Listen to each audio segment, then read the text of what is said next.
পদ্মার ওপারে দেশ যে জেলাগুলি বা ইউনিয়নগুলি সেখানকার মানুষেরও আর্থসামাজিক উন্নতি হচ্ছে, সেখানেও বিনিয়োগের বিরাট সুযোগ এসে গেছে। আর এসব এলাকা আমার মনে হয় এসএমই আরও বেশি কাজ করতে পারে এবং এরা অনেক উদ্যোক্তা সৃষ্টি করতে পারে যে সুযোগটা আগে তারা পেত না। টেলিফোনগুলি অ্যানালগ থেকে আমরাই ডিজিটাল করেছিলাম, আজকে মোবাইল ফোন সকলের হাতে হাতে।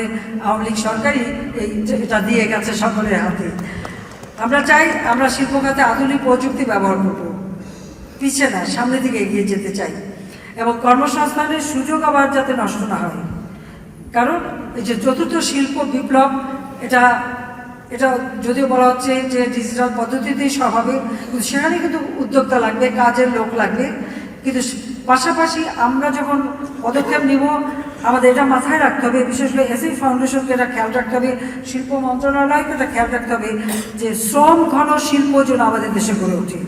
কারণ আমার দেশের মানুষকে কাজ দিতে পদ্মার ওপারে দেশ যে জেলাগুলি বা ইউনিয়নগুলি সেখানকার মানুষেরও আর্থসামাজিক উন্নতি হচ্ছে, সেখানেও বিনিয়োগের বিরাট সুযোগ এসে গেছে। আর এসব এলাকা আমার মনে হয় এসএমই আরও বেশি কাজ করতে পারে এবং এরা অনেক উদ্যোক্তা সৃষ্টি করতে পারে যে সুযোগটা আগে তারা পেত না। টেলিফোনগুলি অ্যানালগ থেকে আমরাই ডিজিটাল করেছিলাম, আজকে মোবাইল ফোন সকলের হাতে হাতে। আওয়ামী লীগ সরকারই এটা দিয়ে গেছে সকলের হাতে। আমরা চাই আমরা শিল্প খাতে আধুনিক প্রযুক্তি ব্যবহার করব, পিছিয়ে না, সামনের দিকে এগিয়ে যেতে চাই এবং কর্মসংস্থানের সুযোগ আবার যাতে নষ্ট না হয়। কারণ এই যে চতুর্থ শিল্প বিপ্লব, এটা যদিও বলা হচ্ছে যে ডিজিটাল পদ্ধতিতেই সব হবে, কিন্তু সেখানে কিন্তু উদ্যোক্তা লাগবে, কাজের লোক লাগবে।